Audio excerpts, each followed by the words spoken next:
You freeze for a second when someone asks a question you never expected to hear, not because you do not have an answer, but because you suddenly realize you have never separated what you were taught from what you actually know. It happens at family dinners, in classrooms, during late-night conversations with friends, or sometimes when you are completely alone, staring at the ceiling after everyone else has gone to sleep. The question sounds simple. If the story of Mary's virginity is so central to Christian tradition, why has it also remained one of the most debated and discussed claims in religious history? That single question creates an uncomfortable silence because it forces you into unfamiliar territory. It is no longer about whether you are religious or skeptical. It becomes about something much more personal. How much of what you believe comes from evidence? How much comes from trust? And how much comes from the simple fact that you inherited a story before you were old enough to question it? Most people never notice the difference. We grow up surrounded by narratives that become part of our emotional identity long before they become intellectual convictions. By the time someone asks us why we believe something, the belief often feels inseparable from who we are. Challenging it can feel like challenging our family, our memories, our childhood, or even our sense of belonging. That emotional reaction is fascinating because it tells us something about human nature that reaches far beyond religion. Every culture has stories that shape its deepest values. Every generation inherits traditions that feel almost impossible to separate from personal identity. The real question is not whether those traditions are true or false. The real question is why some questions feel dangerous before we have even begun looking for answers. Think about how your body reacts when certainty is interrupted. Your heart beats a little faster. Your mind immediately starts searching for familiar explanations. You feel an almost automatic need to defend something before you have fully examined it. That reaction is not unique to faith. It happens in politics, family traditions, national identity, and personal relationships. Human beings are wired to protect the ideas that provide psychological stability. We often mistake emotional security for certainty. That does not mean the belief is wrong. It simply means our emotions become involved long before our reasoning catches up. Somewhere in your life, you have probably experienced this outside religion. Perhaps you discovered that a family story everyone repeated for years turned out to be incomplete. Maybe someone you admired revealed a side of themselves that did not fit the image you had created. Maybe you realized that a memory you were absolutely certain about happened differently than you remembered. Those moments feel strangely disorienting because certainty gives us comfort, while uncertainty demands effort. The story of Mary has inspired billions of people across centuries. For believers, it carries profound theological meaning. For historians, it raises questions about ancient texts, language, culture, and how extraordinary claims were understood in the ancient world. For skeptics, it often becomes an example of how miraculous narratives develop within religious traditions. These perspectives do not automatically cancel one another. Instead, they reveal how differently human beings approach the same story, depending on what questions they believe matter most. Some ask whether the event happened exactly as described. Others ask what the story meant to the people who first preserved it. Others wonder why this particular narrative became so influential across civilizations. Those are different questions, and confusing them often creates more heat than understanding. If you have ever found yourself wrestling with questions like these, or if you completely disagree with the direction this conversation is taking, leave your perspective below. The goal is not to measure who has stronger convictions, but to understand why certain questions have such extraordinary emotional power. What makes this discussion fascinating is not simply the ancient story itself. It is what the discussion reveals about us today. We live in an age with unprecedented access to information, yet certainty often feels more fragile than ever. We can search thousands of books, articles, and debates within minutes, but instead of becoming calmer, many people become more anxious. Why? Because information does not automatically create confidence. Sometimes it simply exposes how much complexity has always existed beneath simple answers. Imagine a person who has devoted decades to a particular worldview. Imagine another who has spent the same amount of time questioning every assumption they were given. Both individuals may sincerely believe they are following truth, Both may genuinely value honesty. Yet they arrive at completely different conclusions because they begin with different assumptions about history, evidence, testimony, and the possibility of miracles. Recognizing that complexity does not weaken the conversation, it makes it more honest. Perhaps the most uncomfortable realization is that certainty itself can become addictive. Certainty allows us to stop searching. It rewards us with emotional stability. Uncertainty, by contrast, demands humility. It forces us to admit that some questions remain open, especially when we are dealing with events described thousands of years ago. Whether one approaches Mary's story through faith, history, literature, or philosophy, the conversation ultimately reveals something larger than the event itself. It reveals the remarkable human desire to find meaning in stories that shape civilizations, identities, and generations. Before deciding what conclusion you think is correct, it may be worth asking an even deeper question. What if the greatest challenge is not whether one particular claim can be accepted or rejected, but whether we are willing to examine why certain beliefs become so deeply connected to our sense of self that questioning them feels almost like questioning our own existence? That possibility is far more unsettling than any historical debate, and it may be the question that changes the rest of this conversation. The strange thing is that most people believe they are searching for answers when, in reality, they are often searching for relief. There is a difference, and it is much larger than we like to admit. An answer ends a question. Relief ends an emotion. Those two goals sometimes travel together, but just as often they move in opposite directions. You can spend years collecting historical arguments, theological explanations, skeptical critiques, linguistic studies, and archaeological discoveries, only to discover that your deepest anxiety was never about ancient history in the first place. It was about certainty. It was about wanting the world to feel stable enough that you never had to wonder whether the foundation beneath your feet might shift. That realization explains why conversations surrounding Mary's story so rarely remain calm. They quickly become conversations about identity, trust, authority, and belonging.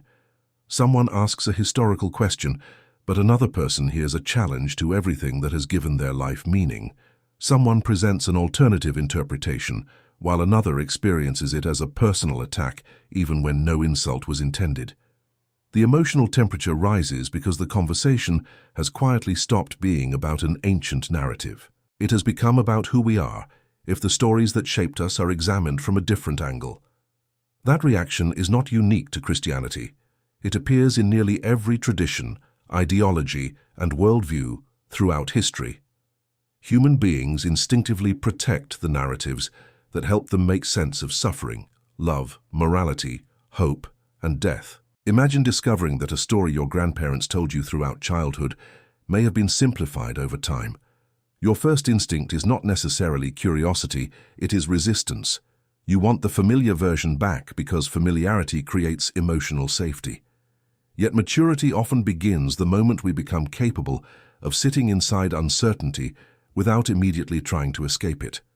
That does not require abandoning belief. It does not require embracing skepticism. It requires something much harder. It requires patience. It requires the willingness to let difficult questions remain difficult for a while instead of demanding instant certainty from every conversation.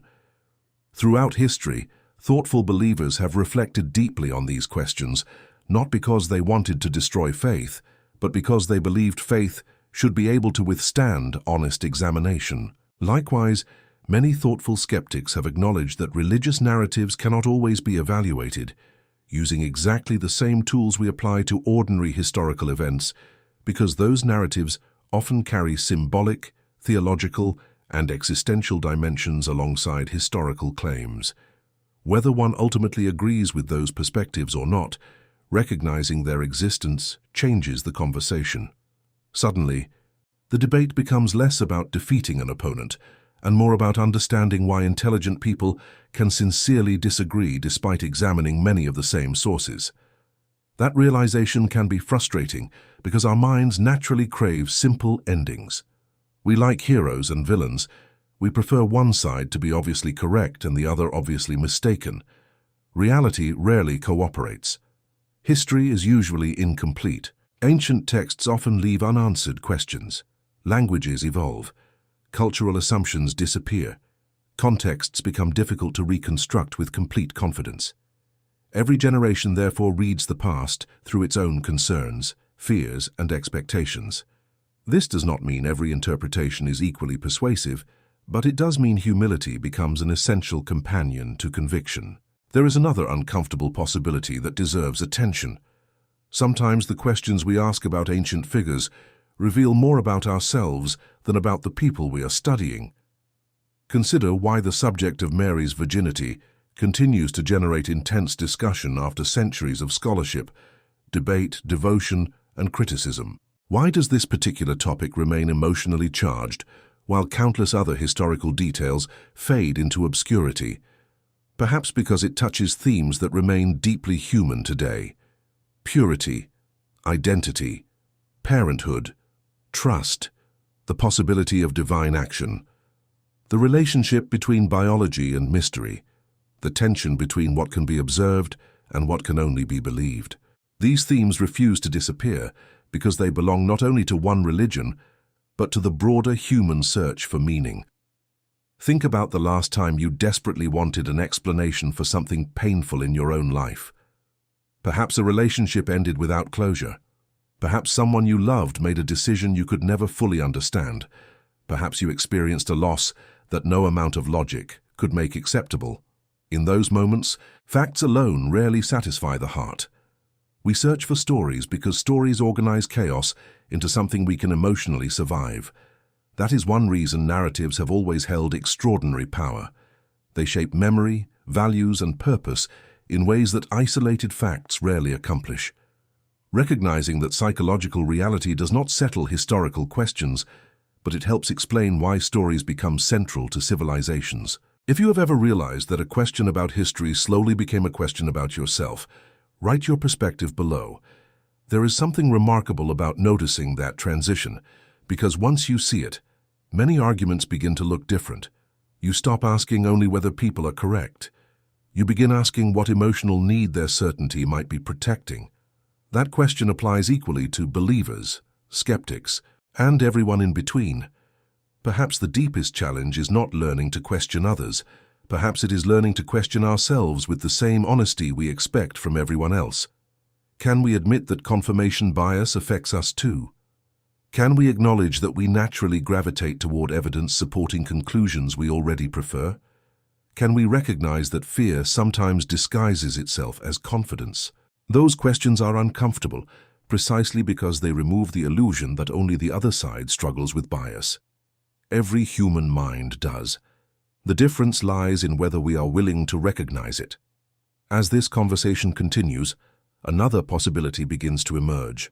One that is less concerned with reaching a final verdict and more interested in understanding why humanity has spent thousands of years wrestling with stories that refuse to lose their power. Perhaps the enduring influence of Mary's story says something profound about the human condition itself.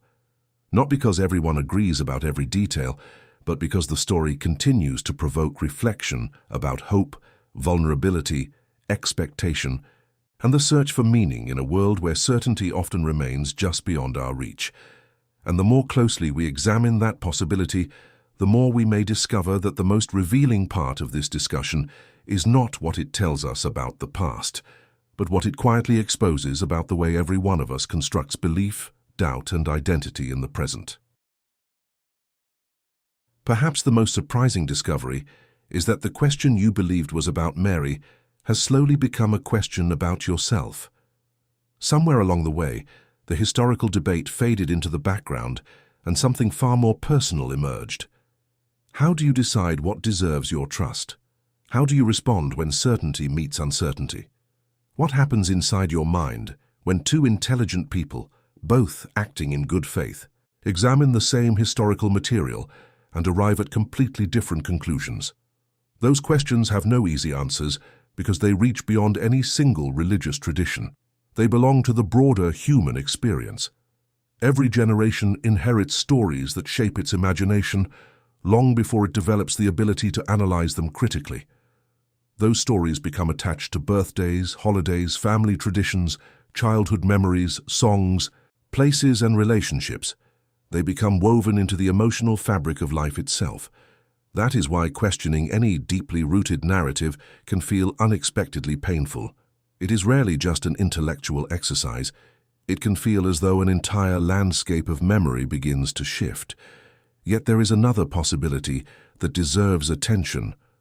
Perhaps genuine confidence is not demonstrated by avoiding difficult questions, but by refusing to fear them. Whether someone ultimately remains convinced of the traditional understanding of Mary's story, embraces a more symbolic interpretation, or concludes that the historical evidence cannot settle every question, there is something admirable about approaching the subject with intellectual honesty and humility. Humility is often misunderstood as weakness. In reality, it may be one of the strongest intellectual virtues a person can possess.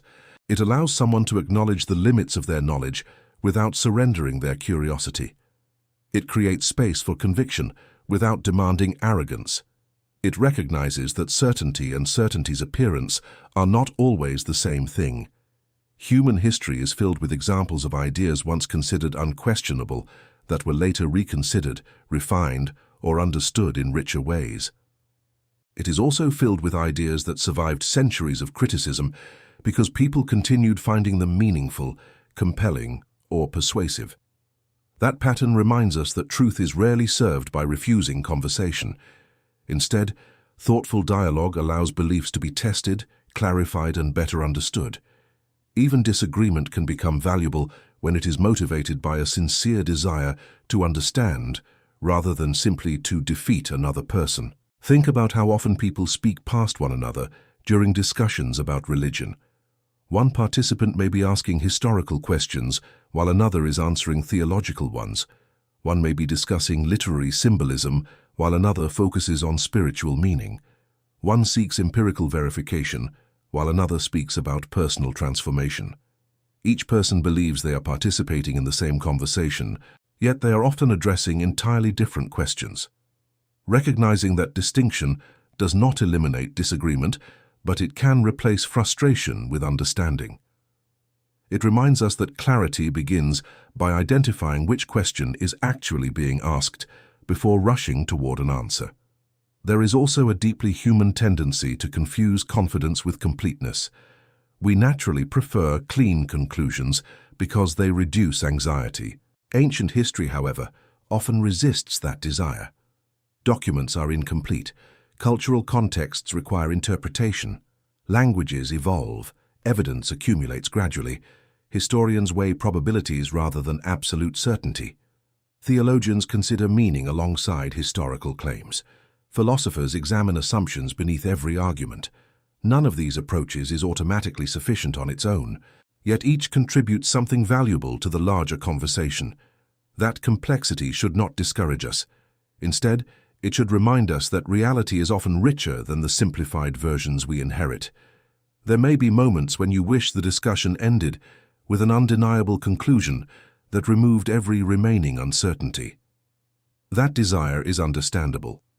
Human beings have always longed for definitive answers about existence, purpose, suffering, and transcendence. Yet perhaps some of history's most enduring questions remain powerful precisely because they refuse to be exhausted by a single explanation. They continue inviting every generation to wrestle with the same themes of trust, mystery, evidence, hope, and meaning. In that sense, the lasting influence of Mary's story may not depend solely on whether every person reaches identical conclusions. Its significance also lies in its ability to provoke reflection across cultures and centuries, inspiring conversations about faith, history, identity, and the human search for purpose. If this discussion has challenged one of your assumptions, whether it strengthened your convictions or encouraged you to reconsider them, share your perspective below. The most valuable conversations are often those in which people disagree respectfully, while remaining genuinely curious about one another's reasoning. Perhaps someone else's perspective will reveal a question you had never considered, just as your own experience may encourage someone else to think more deeply. In a world increasingly divided by certainty and quick judgments, choosing careful reflection may be one of the rarest acts of courage. Ultimately, The lasting lesson may have very little to do with winning an argument. It may instead be about learning how to live with questions that touch the deepest parts of our identity without allowing those questions to become reasons for hostility or contempt. The search for understanding has always required patience. It has always required the willingness to distinguish between confidence and certainty, between tradition and evidence, between criticism and disrespect, and between questioning an idea and diminishing the people who hold it. Those distinctions matter because they allow conversations to remain both intellectually rigorous and deeply humane. Whether you leave this reflection with stronger faith, greater skepticism, or simply a renewed appreciation for the complexity of ancient traditions, one possibility remains worth carrying forward. The most transformative questions are not always the ones that immediately change your mind.